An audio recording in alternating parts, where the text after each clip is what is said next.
Selamat datang di channel Islam Topik. Kami hanya sekedar menyarankan Anda sebelum menyimak. Ada baiknya Anda menyamankan posisi tubuh Anda, tenangkan perasaan Anda, serta mengucapkan basmalah. Terima kasih dan selamat mendengarkan. Baik, Assalamualaikum warahmatullahi wabarakatuh. Waalaikumsalam. Bismillah, tawakkaltu ala Allah, la hawla wa la quwwata illa billah. Asyhadu an la ilaha illallah, asyhadu anna Muhammadar Rasulullah.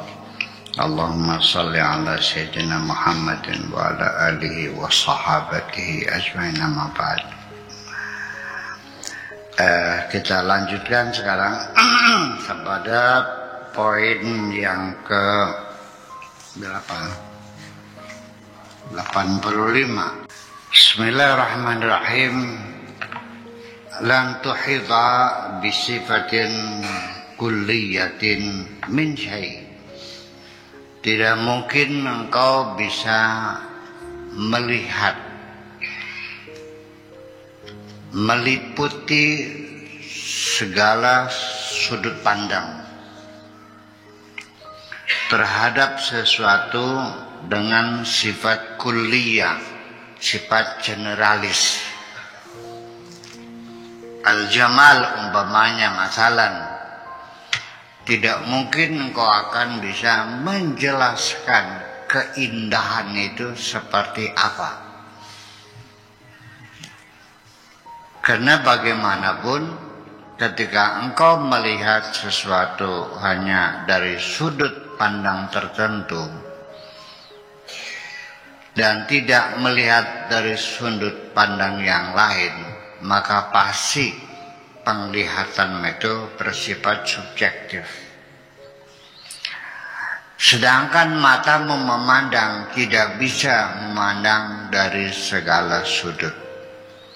Telingamu mendengar juga tidak bisa mendengar dari segala macam sudut. Yang bisa melihat dari segala macam sudut hanya Tuhan.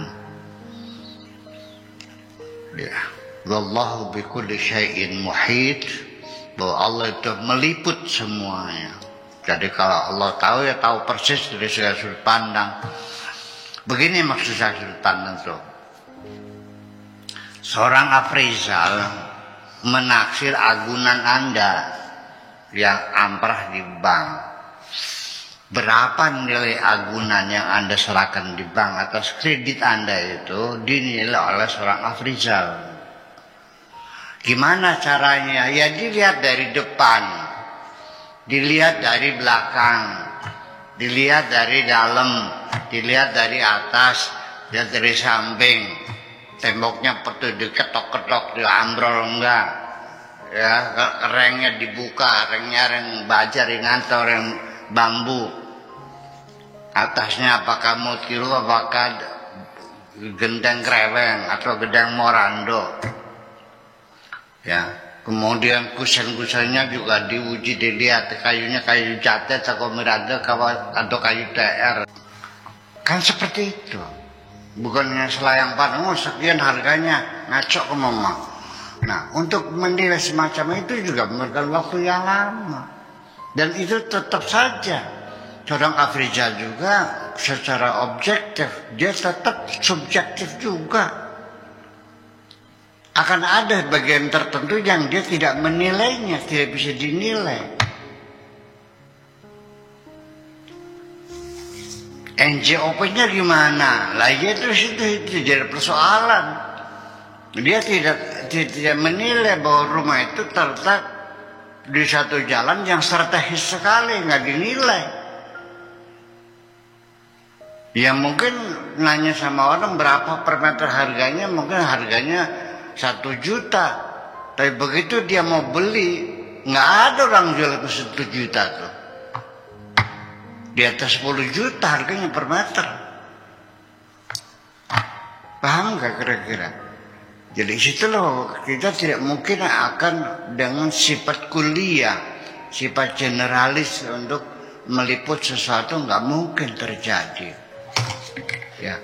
Dan tidak mungkin bisa engkau melihat dari segala berbagai macam sudut pandang, karena yang bisa meliput wallahu muhit, muhitun bikulli syai'. Allah bisa meliput segala sesuatu, diliput oleh Allah. Kita tidak bisa meliput.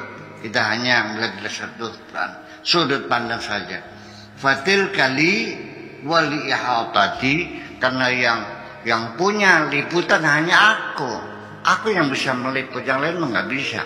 Ini nanti bukan persoalan ketuhanan saja.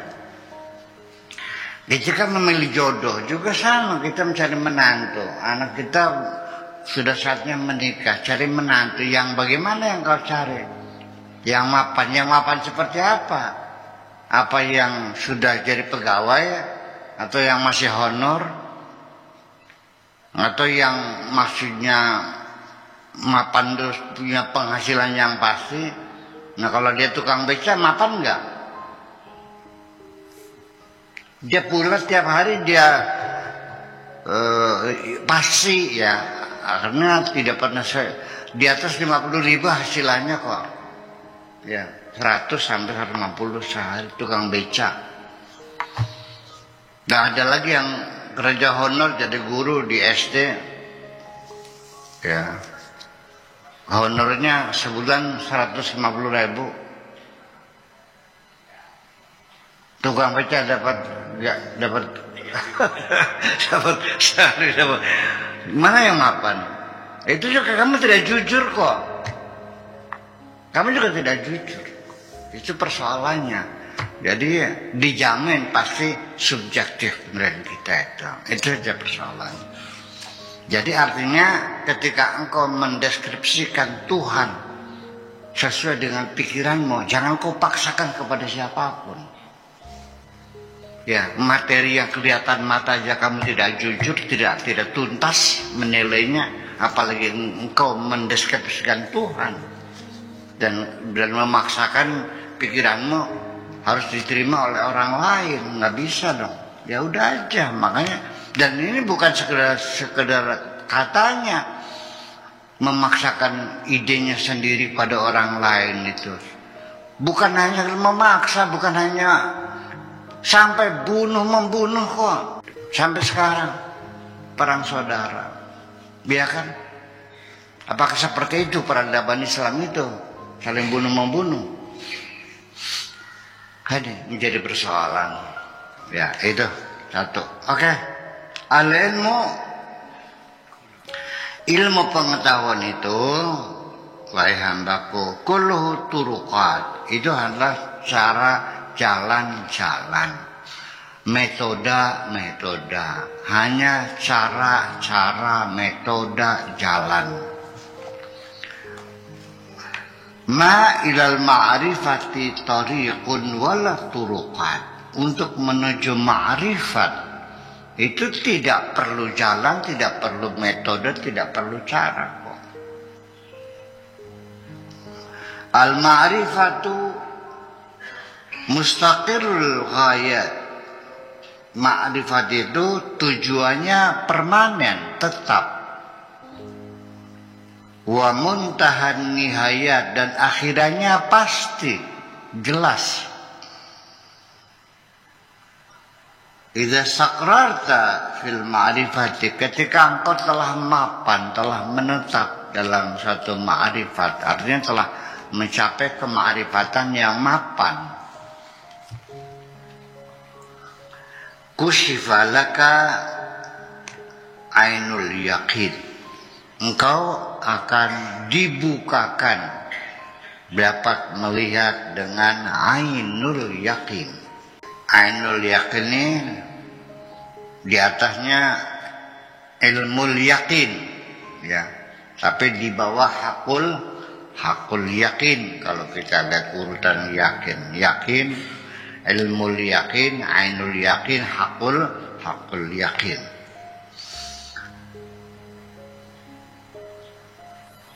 Fasyahidtani, sehingga karena engkau sudah bisa terungkap ainul yakin bagi dirimu, maka engkau bisa menyaksikan aku.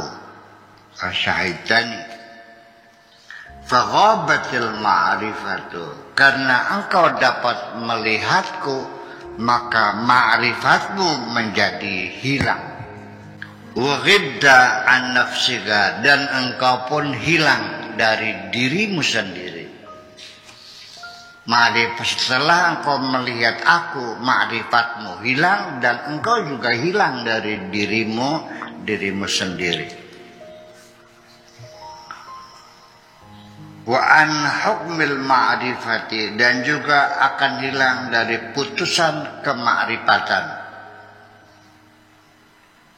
Idza lam tahkum alaikal ma'rifatu, ketika ma'rifat tidak bisa mengambil keputusan atas dirimu.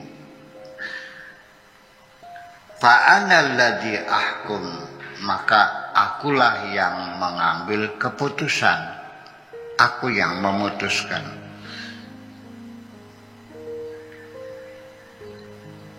Waqad adrakta bidzalika mablaghal ilmi, engkau telah paham dengan sepaham-pahamnya, mablaghal ilmi, dengan ilmu pengetahuan yang mentok, yang sudah di penghujung pengetahuan. Artinya engkau sangat memahaminya, betul-betul paham, tidak separuh-separuh, tapi betul-betul mablaghal ilmi.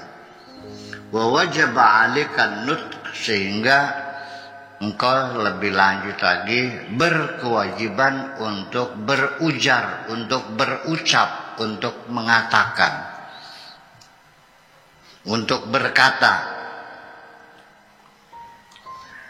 Fantazir idni, sekalipun engkau harus berkata, tetapi tunggu dulu izinku. Jangan senaknya aja berbicara, tunggu dulu. Ya, nunggu surat izin dulu. Sebelum menyimak lebih lanjut, akan sangat berarti dan berterima kasih kami jika Anda ikut serta mendukung channel ini dengan cara like, comment, dan subscribe. Terima kasih dan selamat mendengarkan kembali. Ya. Fantazir idni. Bagaimana caranya engkau mengetahui sudah mendapat izin dariku untuk berbicara? Dari mana tahunya? Alamatu idznilaka, alamat izinku kepadamu. Tandanya apa aku izin padamu? Finutki, ketika aku izinkan engkau untuk berbicara. Apa tanda-tandanya engkau bisa tahu aku telah memberi izin kepadamu untuk berbicara? Antashhada ghadabi insamata, atau intasmat atau insamatta, yaitu engkau akan melihat aku marah ketika engkau diam. Itu tandanya aku telah mengizinkan engkau marah, yaitu ketika engkau melihat aku marah ketika engkau diam. Wa tashhadu zawala ghadabi, dan engkau melihat hilangnya kemarahanku. In nataqta, ketika engkau berkata. Al-ma'rifatu daiman taridu fil kitab. Ma'rifat itu senantiasa tercantum dalam Alkitab, ala anna arqa minal ilmi, bahwa ma'rifat itu lebih tinggi statusnya dari keilmuan.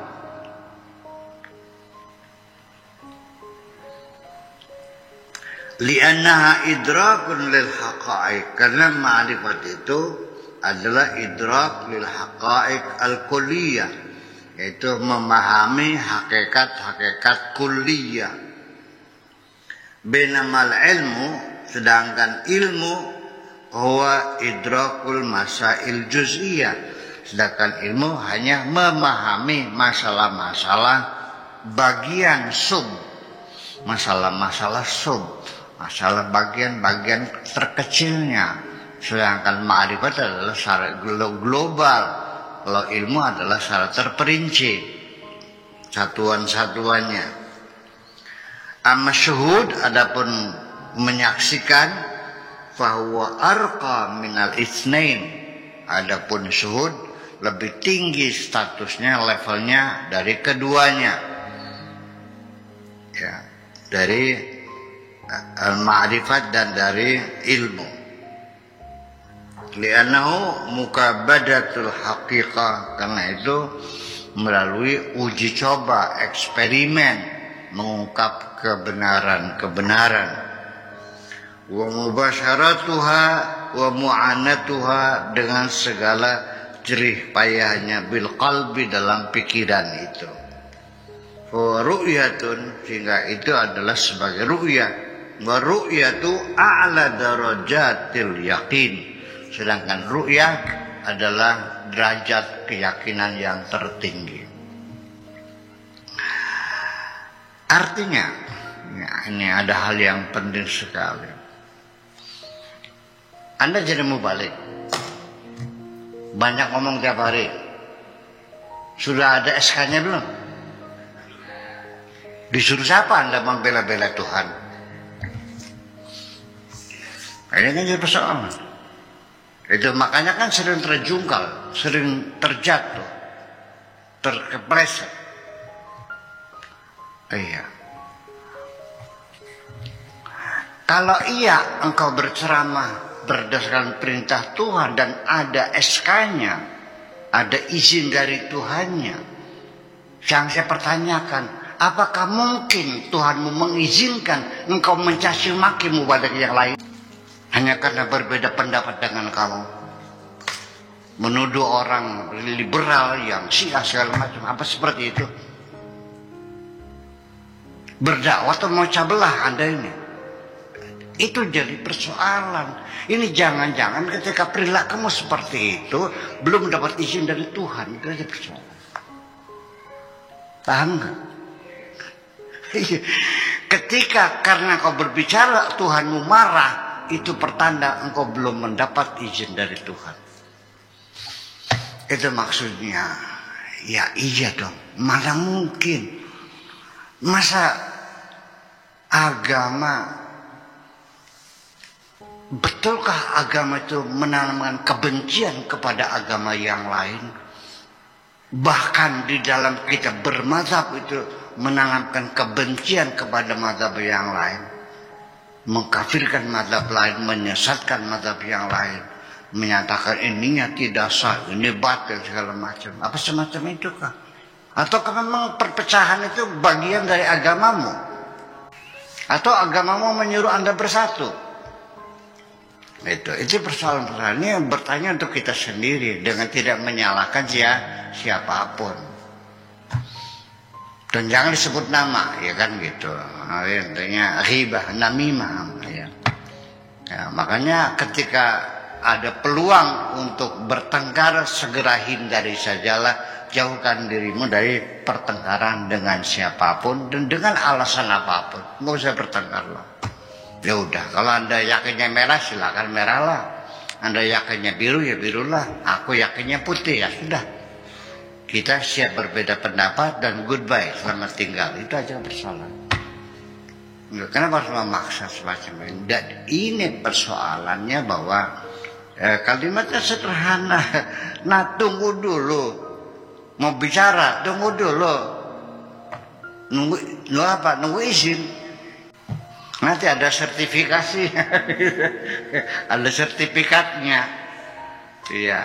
Bersama ini, ya, aku memberikan sertifikat kepada si fulan untuk berbicara atas namaku, atas agamaku, atas kebenaran-kebenaranku, semua ini silakan. Dan yang pasti Tuhan juga tidak akan sembarangan memberi izin kepada orang yang tidak layak dong. Iya. Jadi ternyata memang dari sejak awal yang pengen jadi mubalik kamu kok. Kamu bercita-cita pengen jadi mubalik. Sehingga kamu melatih diri dalam kamar, dalam teks yang kamu buat. Dan seolah-olah di hadapan kamu ada audien sekian banyak. Saudara-saudara, saya melihat sendiri kok. Saya tahu sendiri ada orang sedang melatih diri untuk berceramah. Memang dia bercita-cita pengen jadi mubalik. Dan dalam pikirannya nanti tarifnya 5 juta. Memang niatnya juga cari duit kok. Bukan menyebarkan kebenaran. Jujur aja ini mah. Betul. Kalau Anda ingin menyampaikan kebenaran, pasti ketika ditanya berapa tarifnya, Anda akan mengatakan, aku tidak minta tarif kok. Aku tidak pasang tarif. Aku hanya menyampaikan kebenaran, bukan mencari upah. Wa ma as'alukum alaihi min ajrin in ajriya illa ala rabbil alam. Seperti itu. Berdosakah orang bercita-cita ingin jadi mubalik? Tidak. Ya boleh-boleh aja dong. Orang bercita-cita pengen jadi kepala desa boleh nggak? Boleh. Pengen jadi sekdes? Boleh. Pengen jadi menteri? Boleh, boleh saja. Sebagai profesi. Ya, makanya macam itu. Dan ini bukan katanya. Ya, saya sendiri juga sering kali ketika dilamar untuk ceramah di suatu tempat, ya, panitia yang datang sini menanya, pakai berapa tarifnya, kan begitu.